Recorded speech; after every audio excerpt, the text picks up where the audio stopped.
एक तो आप एलिगेशन लगा रहे हैं हमारे ऊपर कि भाई आप जो है सीधे जो है आप दूसरे को पकड़ कर ले आते हैं, एक एलिगेशन लगाते हैं। दूसरा, हम लोग की पार्टी है और इस पार्टी में अपने विचार के साथ, अपने सिद्धांतों के साथ जो भी इनसे जुड़ना चाहते हैं उसके लिए हमेशा रास्ते खुले रहते हैं। हम लोगों ने अपनी खिड़की दरवाजे बंद नहीं रखे। जो भी पार्टी के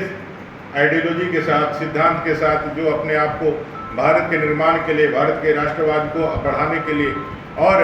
अपना एक नागरिक के रूप में राष्ट्रीयता के भाव के साथ उन तमाम मुद्दों को एड्रेस करने के लिए आना चाहते हैं, वो आएंगे। डेमोग्राफी का चेंज आज झारखंड का बहुत बड़ा मुद्दा है। इस डेमोग्राफी के चेंज के कारण झारखंड में आदिवासी अस्मिता, मूलवासियों की अस्मिता आज खतरे पर है। ये सारे विषयों को लेकर के जब झारखंड में भारतीय जनता पार्टी आगे बढ़ रही है, इसमें साथ देने के लिए कुछ लोग आएंगे, तो आने के लिए हम सब लोगों ने उनका सभी के लिए रास्ता है। अब आने वाले को तो पहले प्रॉपर आने का एक मन भी बनाना और दूसरा उसके लिए अपने तरफ से प्रपोजल भी देना, ये दोनों ही विषय होंगे, तभी आगे की बातें बढ़ेंगी। आज कोर कमेटी की बैठक थी, आदरणीय प्रदेश अध्यक्ष जी के नेतृत्व में हम सब लोग बैठे थे और वर्चुअल माध्यम से अपने चुनाव के प्रभारी केंद्रीय कृषि मंत्री श्रीमान शिवराज सिंह चौहान और चुनाव के सह प्रभारी असम के माननीय मुख्यमंत्री श्रीमान हेमंत बिस्वा शर्मा जी भी हम लोगों के साथ जुड़े थे। आज जैसा कि आप सबको मालूम है कि विधानसभा चुनाव नज़दीक है, कुछ महीनों की बात है और लगातार भारतीय जनता पार्टी इस भ्रष्टाचारी सरकार को, वादा खिलाफ करने वाली सरकार को, युवा विरोधी सरकार को जनता के माध्यम से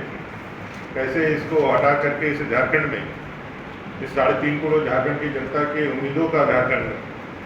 सरदार अटल बिहारी वाजपेयी जी अपने धरती आबा बिरसा मुंडा जी के झारखंड को कैसे बनाया जाए, इस लिहाज से एक लगातार जनता के बीच जा करके इस सरकार के फैलियर को बताने का काम कर रही है। हम लोगों ने आज 23 तारीख को, आप सबको मालूम है, युवाओं के आक्रोश का प्रदर्शन यहाँ पर है। इस सरकार के जो निर्माण का जो एक मुख्य कारण था, वो उसमें कुछ ऐसे वायदे थे जिन वायदों की बुनियाद पर सरकार अस्तित्व में आई थी 2019 के पहले। वो वायदे जिसमें 5 लाख बेरोजगारों को प्रतिवर्ष रोजगार देना, रोजगार ना दे पाए तो 5,000-7,000 बेरोजगार का भत्ता देना, 72,000 रुपया प्रत्येक गरीब परिवार को देना, ऐसे कई एक वायदे, स्थानीय नीति, नियोजन नीति, ऐसे कई एक वायदे करके सरकार आई थी। लेकिन आने के बाद लगातार जिस तरह से